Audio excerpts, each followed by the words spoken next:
Gospel Topic Essays, First Vision Accounts, Part 1. In this series, I will thoroughly examine the Gospel Topics essays published on the official LDS Church website.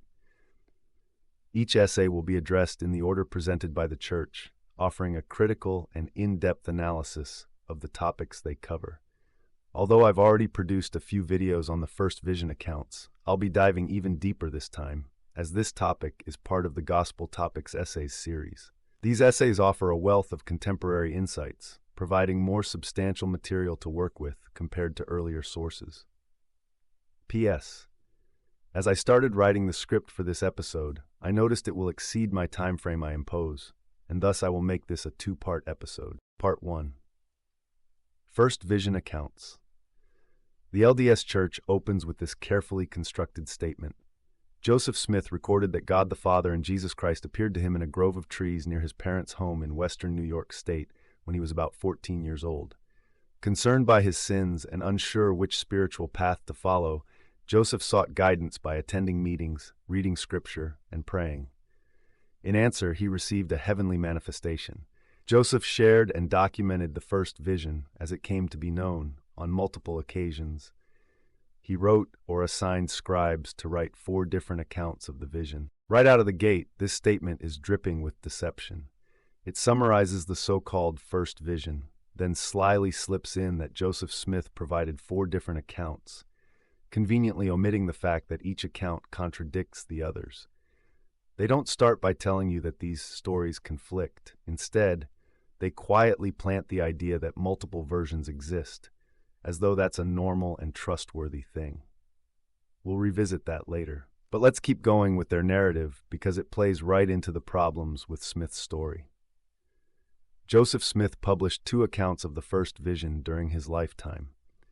The first of these, known today as Joseph Smith History, was canonized in the Pearl of Great Price and thus became the best-known account. Now here's where they get really tricky. They give us Joseph's 1838 account first, which was later combined with his 1842 account. How do we know they were merged? Simple. Joseph tells us in his 1838 account, "I was at this time in my 15th year." Yet in the 1842 account, he says, "When about 14 years of age, I began to reflect upon the importance of being prepared for a future state." So which is it? Was Joseph Smith 14 or 15? You can't have it both ways. What seems likely is that Smith borrowed the age from his later account and retrofitted it into the earlier story. That's not a minor detail, it's a blatant inconsistency. As Dan Vogel points out, these accounts reflect a developing and evolving narrative rather than a consistent, genuine experience.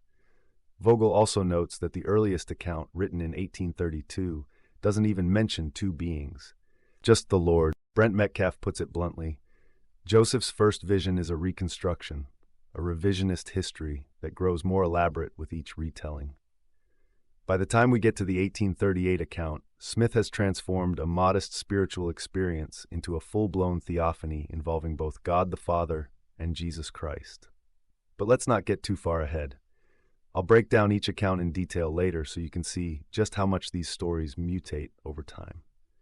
For now, though, let's take a closer look at the claims leading up to these so-called visions.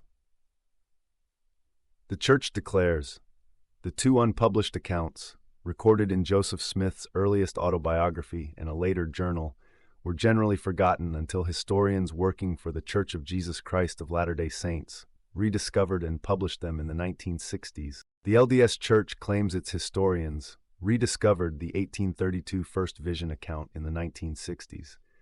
But in reality, independent researchers, particularly Gerald and Sandra Tanner, were responsible for bringing it to light.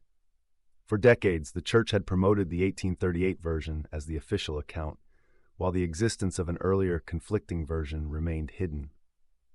The Tanners, suspicious of missing records, uncovered Joseph Smith's earliest written account. This version emphasized his personal search for forgiveness rather than the restoration of the gospel.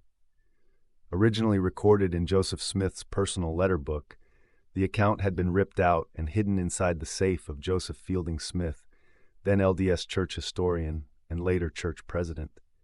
Shielded from scrutiny for over a century, the document remained unknown to the public. Under growing academic pressure, the church quietly published the 1832 account in 1965, buried in a limited-access historical volume. However, it was the Tanners who widely exposed it in 1966, proving it had been actively suppressed. Forced to respond, the LDS Church claimed its own historians had rediscovered the account, carefully controlling the narrative to avoid admitting deliberate concealment. To this day, apologists downplay its differences from later versions, but the truth remains. The 1832 account was hidden for over 130 years and only came to light because of external pressure. The Church then has the gale to state. Since that time, these documents have been discussed repeatedly in church magazines, in works printed by church-owned and church-affiliated presses, and by Latter-day Saint scholars in other venues. In addition to the first-hand accounts, there are also 5 descriptions of Joseph Smith's vision recorded by his contemporaries. As you just saw, the church only started to openly speak of these accounts after the Tanners brought them to light, against the wishes of the LDS First Presidency. The church boldly claims, the various accounts of the first vision tell a consistent story, though naturally they differ in emphasis and detail. Historians expect that when an individual retells an experience in multiple settings to different audiences over many years, each account will emphasize various aspects of the experience and contain unique details. Indeed, differences similar to those in the first vision accounts exist in the multiple scriptural accounts of Paul's vision on the road to Damascus and the apostles' experience on the Mount of Transfiguration. Let me stop you right there. The church is trying to normalize Joseph Smith's shifting narratives by comparing them to biblical events. It's a clever tactic, wrap a questionable story in biblical legitimacy and hope no one looks too closely. But let's be clear, Joseph's various accounts don't just differ in emphasis or detail, they completely contradict each other. These are not minor narrative tweaks, they're fundamentally different stories.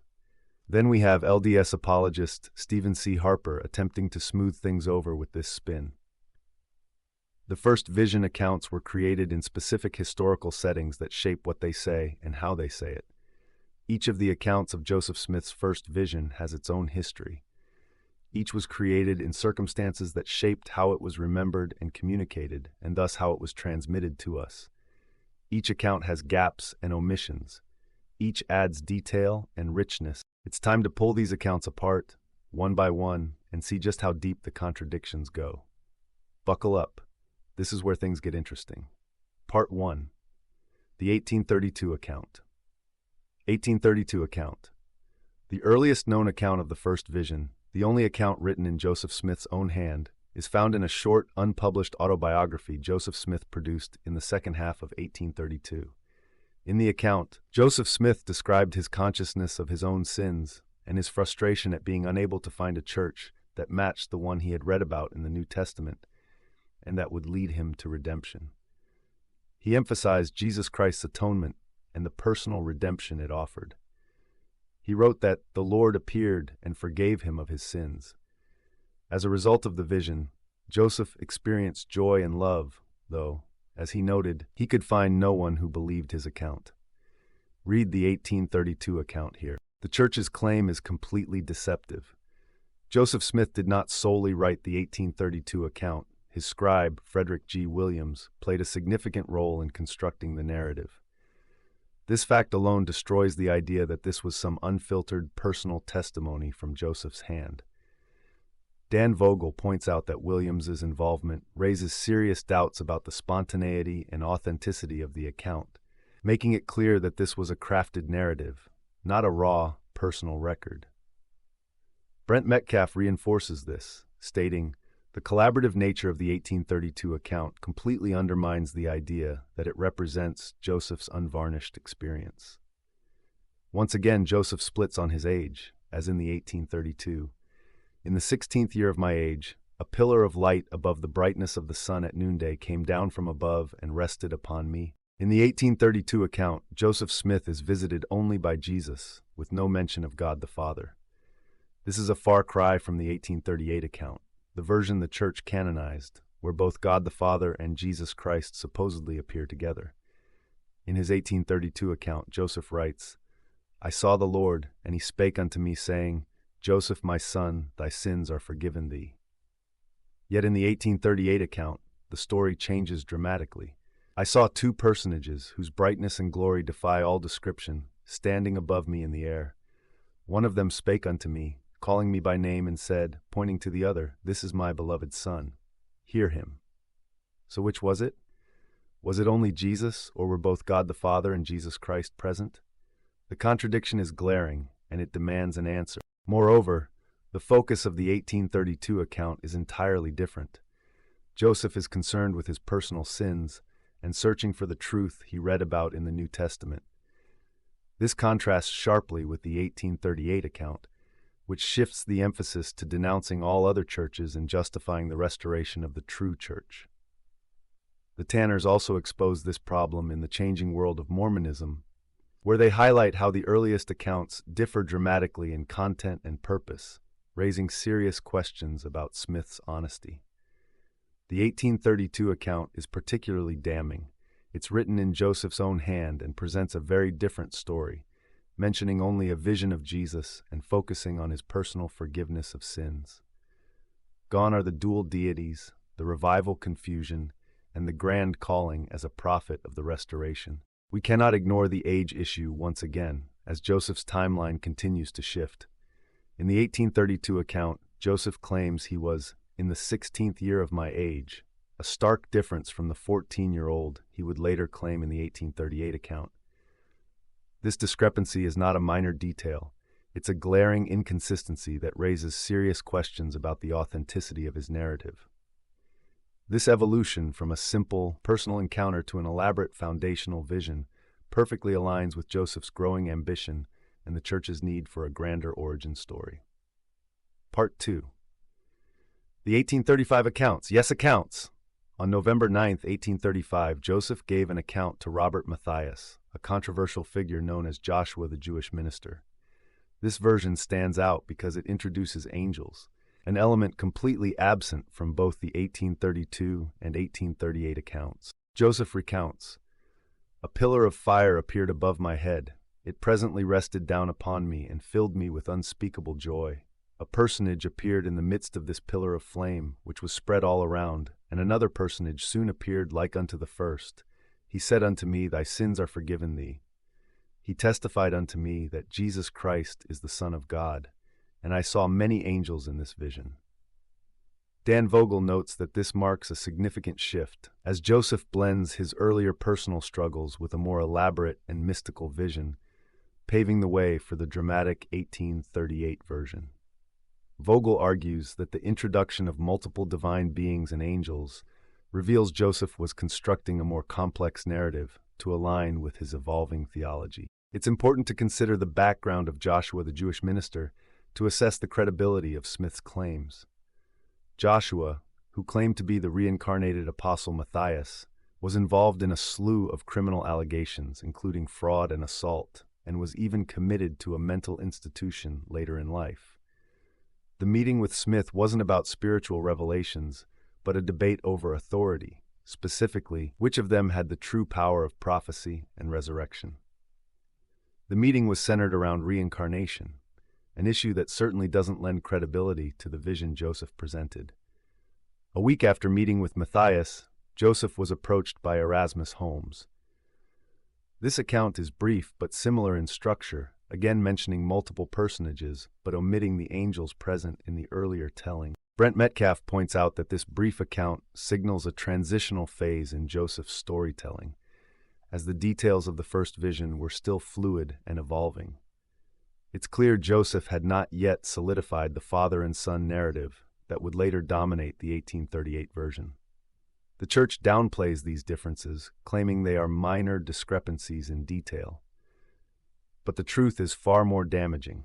The first vision evolved in complexity, revealing Joseph's growing ambitions and the shifting theological framework of the church. We must also ask, why did Joseph provide two dramatically different accounts in the span of 1 week? Finally, consider the issue of Joseph's age. In the 1838 account, he states, "I was about 14 years old when I received this first communication." The discrepancy in his age across these various accounts raises further doubts about the accuracy of his narrative. Part 3. The 1838 Account. 1838 Account. The narration of the first vision best known to Latter-day Saints today is the 1838 account. First published in 1842 in the Times and Seasons, the church's newspaper in Nauvoo, Illinois, the account was part of a longer history dictated by Joseph Smith between periods of intense opposition. Whereas the 1832 account emphasizes the more personal story of Joseph Smith as a young man seeking forgiveness, the 1838 account focuses on the vision as the beginning of the rise and progress of the church. Like the 1835 account, the central question of the narrative is which church is right. The 1838 account is riddled with contradictions and escalating embellishments that only deepen the doubts about its authenticity. In this version, Smith makes a dramatic claim. God and Jesus appeared to him simultaneously, contradicting the previous 1835 account, where God came first, followed by Jesus. This shift isn't just a matter of detail, it's a clear alteration in the narrative itself. It's as though Smith is constantly adjusting his story, adapting it to fit the needs of his expanding theological framework and the growing demands of his followers. As Dan Vogel points out, the 1838 version reflects an increasingly elaborate and theologically charged narrative that is far removed from the earlier, simpler accounts. But it doesn't stop there. The 1838 version of the first vision doesn't just introduce new elements, it exaggerates the details, claiming that many other things were spoken to him that Smith conveniently cannot write at this time. This line only adds to the suspicion that Smith was crafting a myth that was ever expanding, and with every retelling, more complex and filled with unverifiable revelations. The shorter, more concise accounts from 1832 and 1835 are far less extravagant and contain far fewer supernatural flourishes, but the 1838 account morphs into a far more dramatic and complicated narrative. In the earlier versions, God and Jesus don't say much, if anything at all. But by 1838, they are speaking at length, with God apparently offering extensive teachings, the specifics of which Smith, for some reason, cannot recall or choose not to share. Brent Metcalf argues, the evolving accounts of the first vision reflect an ever-shifting narrative, one that increasingly aligns with Smith's growing prophetic role and his need to establish an authoritative and unique spiritual experience that would justify his position. Metcalf, New Perspectives on the Joseph Smith Papers. So why does Smith keep changing these pivotal moments? The answer is clear. The first vision narrative was shaped, molded, and crafted over time to fit the emerging theology and self-glorifying needs of its founder. Each retelling serves as a tool for building legitimacy and constructing a spiritual narrative that increasingly distanced itself from reality.